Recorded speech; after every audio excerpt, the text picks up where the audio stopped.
कथा मंजूषा सुनने वाले सभी श्रोताओं को पूनम चंद्रलेखा का नमस्कार। कहानियों के पिटारे से आज लेकर के आई हूँ ममता कालिया जी द्वारा लिखित कहानी बोलने वाली औरत। ममता कालिया आधुनिक हिंदी साहित्य में साठोत्तरी महिला कहानीकारकों में अपना प्रमुख स्थान रखती हैं। उन्होंने कविता, कहानी, उपन्यास, संस्मरण, नाटक, यात्रा वृत्तांत और निबंधों से हिंदी साहित्य को लगातार समृद्ध किया है। वे हिंदी और अंग्रेजी दोनों भाषाओं की रचनाकार हैं। एक प्रतिष्ठित कहानीकार और उपन्यासकार होने के साथ ही उन्होंने भारत के कई विश्वविद्यालयों में अध्यापन कार्य भी किया है। ममता कालिया जी को साहित्य और शिक्षा में अपना विशेष योगदान देने के लिए साहित्य भूषण सम्मान, यशपाल कथा सम्मान और के बिरला न्यास का व्यास सम्मान आदि से सम्मानित किया जा चुका है। ममता कालिया जी की कई रचनाओं को विद्यालय के अलावा बीए और एमए के सिलेबस में विभिन्न विश्वविद्यालयों में पढ़ाया जाता है।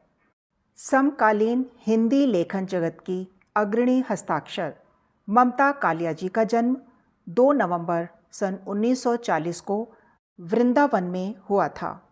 उन्होंने अपने लेखन में रोज़मर्रा के संघर्ष में युद्धरत स्त्री का व्यक्तित्व उभारा। अपनी रचनाओं में वह न केवल महिलाओं से जुड़े सवाल उठाती हैं, बल्कि उन्होंने उनके उत्तर देने की भी कोशिश की है। तो लीजिए प्रस्तुत है ममता कालिया जी द्वारा लिखित यह कहानी बोलने वाली औरत। यह झाड़ू सीधी किसने खड़ी की? बीजी ने त्योरी चढ़ाकर विकट मुद्रा में पूछा। जवाब न मिलने पर उन्होंने मीरा को धमकाया। इस तरह फिर कभी झाड़ू की तो? वे कहना चाहती थीं कि मीरा को काम से निकाल देंगी, पर उन्हें पता था नौकरानी कितनी मुश्किल से मिलती है। फिर मीरा तो वैसे ही हमेशा छोड़ू मोड़ू मुद्रा में रहती थी। मैंने नहीं रखी, मीरा ने ऐंठ कर जवाब दिया। क्यों रखी थी? तुझे इतना नहीं मालूम कि झाड़ू खड़ी रखने से घर में दलिद्दर आता है, कर्ज बढ़ता है, रोग जड़ पकड़ लेता है? यह तो मैंने कभी नहीं सुना। जाने कौन गांव की है तू? माँ के घर से कुछ भी तो सीख कर नहीं आई।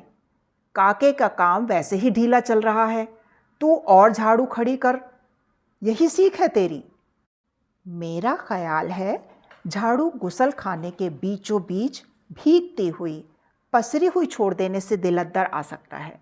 तीलियां गल जाती हैं, रस्सी ढीली पड़ जाती है और गंदी भी कितनी लगती है। आज तो मैंने माफ़ कर दिया, फिर कभी झाड़ू खड़ी न मिले, समझी? इस बात में कोई तुक नहीं है बीजी, झाड़ू कैसे भी रखी जा सकती है।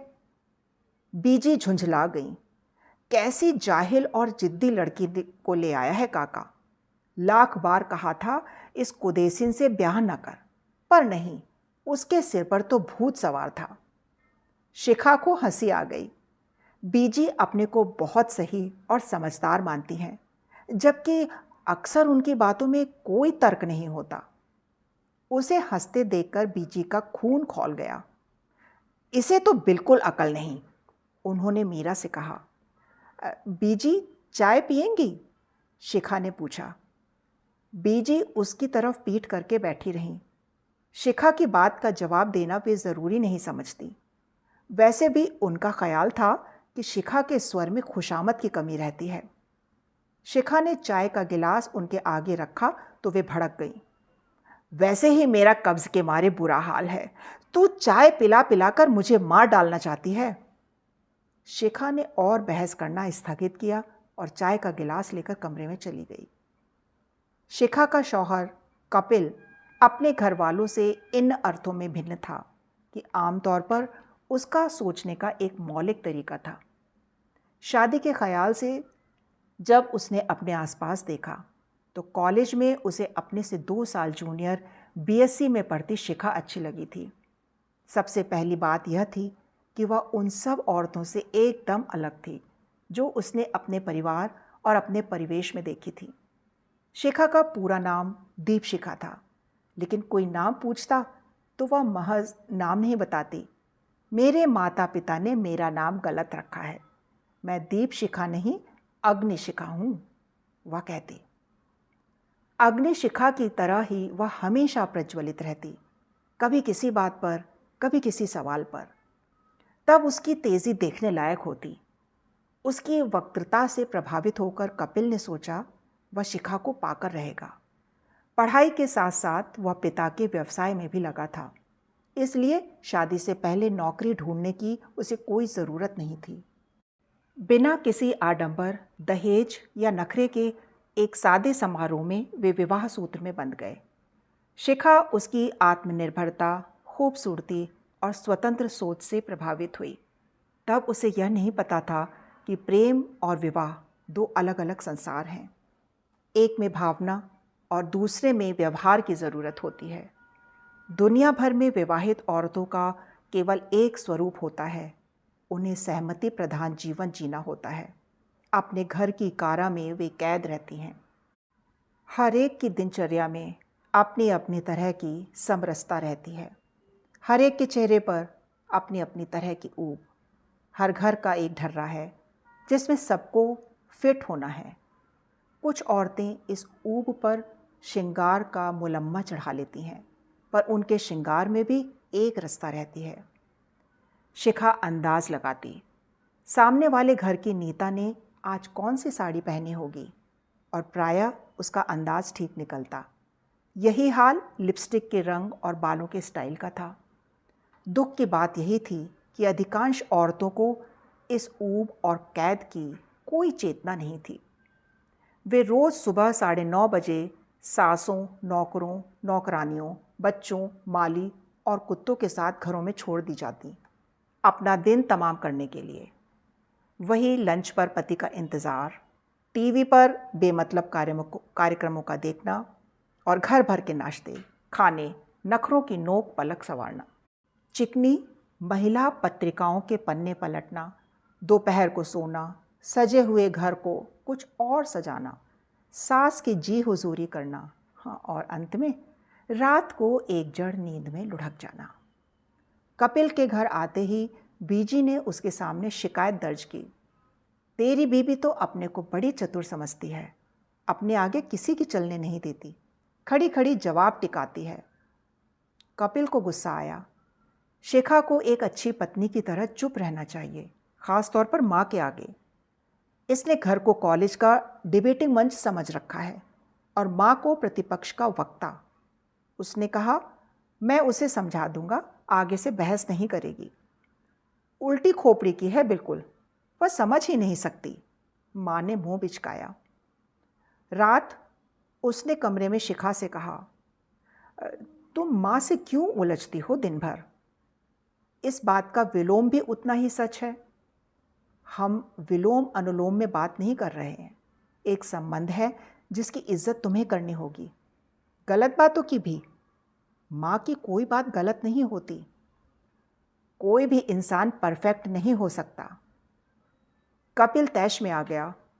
तुमने माँ को इम्परफेक्ट कहा। तुम्हें शर्म आनी चाहिए। तुम हमेशा ज़्यादा बोल जाती हो और गलत भी। तुम मेरी आवाज़ बंद करना चाहते हो। मैं एक शांत और सुरुचिपूर्ण जीवन जीना चाहता हूं। शिखा अंदर तक जल गई इस उत्तर से, क्योंकि यह उत्तर 1000 नए प्रश्नों को जन्म दे रहा था। उसने प्रश्नों को होठों के क्लिप में दबाया और सोचा, अब वह बिल्कुल नहीं बोलेगी, यहाँ तक कि ये सब उसकी आवाज़ को तरस जाएंगे। लेकिन यह निश्चय उससे निभ न पाता।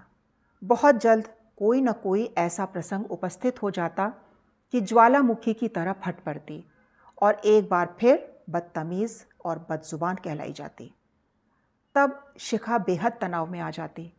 उसे लगता घर में जैसे टॉयलेट होता है, ऐसे एक टॉकलेट भी होना चाहिए, जहाँ खड़े होकर वह अपना गुबार निकाल ले, जंजीर खींचकर बातें बहा दे और एक सभ्य शांत मुद्रा से बाहर आ जाए। उसे यह भी बड़ा अजीब लगता है कि वह लगातार ऐसे लोगों से मुखातिब है जिन्हें इसके इस भारी भरकम शब्दकोश की ज़रूरत ही नहीं है। घर को सुचारू रूप से चलाने के लिए सिर्फ 2 शब्दों की दरकार थी, जी और हाँ जी, कल छोले बनेंगे। जी, छोले बनेंगे। पजामों के नाड़े बदले जाने चाहिए। हाँ जी, पजामों के नाड़े बदले जाने चाहिए। उसने अपने जैसी कई स्त्रियों से बात करके देखा। सब में अपने घर बार के लिए बेहद संतोष और गर्व था। हमारे तो ये ऐसे हैं, हमारे तो ये वैसे हैं, जैसा कोई नहीं हो सकता। हमारे बच्चे तो बिल्कुल लव कुश की जोड़ी हैं। हमारा बेटा तो पढ़ने में इतना तेज है कि पूछो ही मत। शिखा को लगता उसी में शायद कोई कमी है, जो वह इस तरह संतोष में लबालब भरकर मेरा परिवार महान के राग नहीं आलाप सकती। रात को बिस्तर में पड़े पड़े वह देर तक सोती नहीं, सोचती रहती। उसकी नियति क्या है? न जाने कब कैसे एक फुल टाइम गृहिणी बनती गई, जबकि उसने जिंदगी की एक बिल्कुल अलग तस्वीर देखी थी। कितना अजीब होता है कि दो लोग बिल्कुल अनोखे, अकेले अंदाज में इसलिए नज़दीक आएं कि वे एक दूसरे की मौलिकता की कद्र करते हों। महज इसलिए टकराएं क्योंकि अब उन्हें मौलिकता बर्दाश्त नहीं।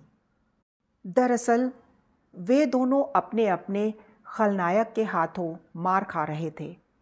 यह खलनायक था रूटीन, जो जीवन की खूबसूरती को दीमक की तरह चाट रहा था। कपिल चाहता था कि शिखा एक अनुकूल पत्नी की तरह रूटीन का हिस्सा अपने ऊपर ओढ़ ले और उसे अपने मौलिक सोच विचार के लिए स्वतंत्र छोड़ दे। शिखा की भी यही उम्मीद थी। उनकी जिंदगी का रूटीन या ढर्रा उनसे कहीं ज़्यादा शक्तिशाली था। अल्ल सुबह वह कॉल बेल की पहली कर्कश ध्वनि के साथ जग जाता और रात 12 के टन टन घंटे के साथ सोता। बीजी घर में इस रूटीन की चौकीदार तैनात थीं। घर की दिनचर्या में ज़रा सी भी देर सबेर उन्हें बर्दाश्त नहीं थी। शिखा जैसे तैसे रोज़ के काम निपटाती और जब समस्त घर सो जाता, हाथ मुँह धो, कपड़े बदल, एक बार फिर अपना दिन शुरू करने की कोशिश करती। उसे सोने में काफ़ी देर हो जाती और अगली सुबह उठने में भी। उसके सभी आगामी काम थोड़े पिछड़ जाते। बीजी का हिदायतनामा शुरू हो जाता। यह आधी आधी रात तक बत्ती जलाकर क्या करती है रे तू? ऐसे कहीं घर चलता है? ससुर 194 में सीखा हुआ मुहावरा टिका देते, early to bed and early to rise वगैरह वगैरह। हिदायतें सही होती पर शिखा को बुरी लगती। वह बेमन से झाड़ू झाड़न पोछे का रोज़ नामचा हाथ में उठा लेती, जबकि उसका दिमाग किताब, कागज़ और कलम की मांग करता रहता। कभी कभी छुट्टी के दिन कपिल घर के कामों में उसकी मदद करता। बीजू उसे टोक देती, ये औरतों वाले काम करता तू अच्छा लगता है? तू तो बिल्कुल जोरू का गुलाम हो गया है। घर में एक सहज और सघन संबंध को लगातार ठोक पीट कर यांत्रिक बनाया जा रहा था। एकांत में जो भी तन्मयता पति पत्नी के बीच जन्म लेती, दिन के उजाले में उसकी गर्दन मरोड़ दी जाती। बीजी को संतोष था कि वे परिवार का संचालन बढ़िया कर रही हैं। वे बेटे से कहती, तू फिक्र मत कर, थोड़े दिनों में मैं इसे ऐन पटरी पर ले आऊंगी। पटरी पर शिखा तब भी नहीं आई। अब 2 बच्चों की माँ हो गई। बस इतना भर हुआ कि उसने अपने सभी सवालों का रुख अन्य लोगों से हटाकर कपिल और बच्चों की तरफ कर लिया। बच्चे अभी कई सवालों के जवाब देने लायक समझदार नहीं हुए थे, बल्कि लाड़ प्यार में दोनों के अंदर एक तर्कातीत तुनक मिजाजी आ बैठी थी। स्कूल से आकर वे दिन भर वीडियो देखते, गाने सुनते, आपस में मारपीट करते और जैसे तैसे अपना होमवर्क पार लगाकर सो जाते। कपिल अपने व्यवसाय से बचा हुआ समय अखबारों, पत्रिकाओं और दोस्तों में बिताता। अकेली शिखा घर की कारा में कैद घटनाहीन दिन बिताती रहती। वह जीवन के पिछले 10 सालों और अगले 20 सालों पर नज़र डालती और घबरा जाती। क्या उसे वापस अग्निशिखा की बजाय दीपशिखा बनकर ही रहना होगा? मध्यम और मधुर मधुर जलना होगा? वह क्या करे अगर उसके अंदर तेल की जगह लावा भरा पड़ा है? उसे रोज़ लगता कि उन्हें अपना जीवन नए सिरे से शुरू करना चाहिए। इसी उद्देश्य से उसने कपिल से कहा, क्यों नहीं हम 2-4 दिन को कहीं घूमने चले? कहाँ? अ, कहीं भी, जैसे जयपुर या आगरा। वहाँ हमें कौन जानता है। फिजूल में एक नई जगह जाकर फंसना। वहाँ देखने को बहुत कुछ है। हम घूमेंगे, कुछ नई और नायाब चीज़ें खरीदेंगे, देखना एकदम फ्रेश हो जाएंगे। ऐसी सब चीज़ें यहाँ भी मिलती हैं। सारी दुनिया का दर्शन जब टीवी पर हो जाता है तो वहाँ जाने की क्या तुक। तुक के सहारे दिन कब तक बिताएंगे। बच्चों ने इस बात का मजाक बना लिया। कल को तुम कहोगी अंडमान चलो, घूमेंगे। इसका मतलब अब हम कहीं नहीं जाएंगे, यहीं पड़े पड़े एक दिन दरख्त बन जाएंगे। तुम अपने दिमाग का इलाज करो। मुझे लगता है तुम्हारे हार्मोन बदल रहे हैं। मुझे लगता है तुम्हारे भी हार्मोन बदल रहे हैं। तुम्हारे अंदर बराबरी का बोलना एक रोग पलटा जा रहा है। इन ऊल जलूल बातों में क्या रखा है। शिखा याद करती वे प्यार के दिन, जब उसकी कोई बात बेतुकी नहीं थी। एक इंसान को प्रेमी की तरह जानना और पति की तरह पाना कितना अलग था। जिसे उसने निराला समझा वहीं कितना औसत निकला। वह नहीं चाहता जीवन के ढर्रे में कोई नयापन या प्रयोग। उसे एक परंपरा चाहिए, जी हुजूर की। उसे एक गांधारी चाहिए जो जानबूझकर सिर्फ अंधी हो, बल्कि गूंगी और बहरी भी। बच्चों ने बात दादी तक पहुंचा दी। बीजी एकदम भड़क गई। हाँ, अपना काम धंधा छोड़कर काका जयपुर जाएगा? हाँ, क्यों? बीबी को सैर कराने। एक हम थे, कभी घर से बाहर पैर नहीं रखा। और अब जो आप तीर्थ के बहाने घूमने जाती हैं वह? शिखा से नहीं रहा गया। तीर्थ को तू घूमना कहती है? इतनी खराब जुबान पाई है तूने। कैसे गुजार होगा तेरी गृहस्थी का। काश गोदरेज कंपनी का कोई ताला होता मुंह पर लगाने वाला, तो ये लोग उसे मेरे मुंह पर जड़कर चाबी सेफ में डाल देते। शिखा ने सोचा, सच, ऐसे कब तक चलेगा जीवन। बच्चे शहजादों की तरह बर्ताव करते। नाश्ता करने के बाद झूठी प्लेटें कमरे में पड़ी रहती मेज पर। शिखा चिल्लाती, यहाँ कोई रूम सर्विस नहीं चल रही है। जाओ अपने झूठे बर्तन रसोई में रख कर आओ। नहीं रखेंगे, क्या कर लोगी? बड़ा बेटा हिमाकत से कहता। न चाहते हुए भी शिखा मार बैठती उसे। एक दिन बेटे ने पलटकर उसे मार दिया। हल्के हाथ से नहीं, भरपूर घूसा मुंह पर। होठ के अंदर एक तरफ का मांस बिल्कुल चिथड़ा हो गया। शिखा सन्न रह गई। न केवल उसके शब्द बंद हो गए, जबड़ा भी जाम हो गया। बर्तन बेटे ने फिर भी नहीं उठाए। वे दोपहर तक कमरे में पड़े रहे। घर भर में किसी ने बेटे को गलत नहीं कहा। बीजी एक दर्शक की तरह वारदात देखती रहीं। उन्होंने कहा, हमेशा गलत बात बोलती हो, इसी से दूसरे का खून खौलता है। शुरू से जैसी तूने ट्रेनिंग दी वैसे वह बना। ये तो बचपन से सिखाने वाली बातें हैं। फिर तू बर्तन उठा देती तो क्या घिस जाता। उन्हीं के शब्द शिखा के मुंह से निकल गए। अगर ये रख देता तो इसका क्या घिस जाता। बदतमीज कहीं की, बड़ों से बात करने की अकल नहीं, बीजी ने कहा। ससुर ने सारी घटना सुनकर फिर 194 का एक मुहावरा टिका दिया।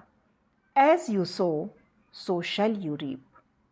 कपिल ने कहा, पहले सिर्फ मुझे सताती थी, अब बच्चों का भी शिकार कर रही हो। शिकार तो मैं हूं, तुम सब शिकारी हो, शिखा कहना चाहती थी, पर जबड़ा एकदम जाम था। होठ अब तक सूज गया था। शिखा ने पाया, परिवार में परिवार की शर्तों पर रहते रहते न सिर्फ वह अपनी शक्ल खो बैठी है, वरन अभिव्यक्ति भी। उसे लगा वह ठूस ले अपने मुंह में कपड़ा या सी डाले इस लोहे के तार से। उसके शरीर से कहीं कोई आवाज़ न निकले, बस उसके हाथ पांव परिवार के काम आते रहें। न निकले इस वक्त मुंह से बोल, लेकिन शब्द उसके अंदर खलबलाते रहेंगे। घर के लोग उसके समस्त रंध्र बंध्र कर दें, फिर भी ये शब्द अंदर पड़े रहेंगे, खौलते और खदबदाते। जब मृत्यु के बाद उसकी चीड़-फाड़ होगी तो ये शब्द निकल भागेंगे शरीर से और जीती जागती इबारत बन जाएंगे। उसके फेफड़ों से, गले की नली से, अंतड़ियों से चिपके हुए ये शब्द बाहर आकर तीखे, नुकीले, कटीले, जहरीले, असहमति के अग्रलेख बनकर छा जाएंगे घर भर पर। अगर वह इन्हें लिख दे तो एक बहुत तेज़ एसिड का आविष्कार हो जाए। फिलहाल उसका मुंह सूजा हुआ है, पर मुंह बंद रखना चुप रहने की शर्त नहीं है। ये शब्द उसकी लड़ाई लड़ते रहेंगे।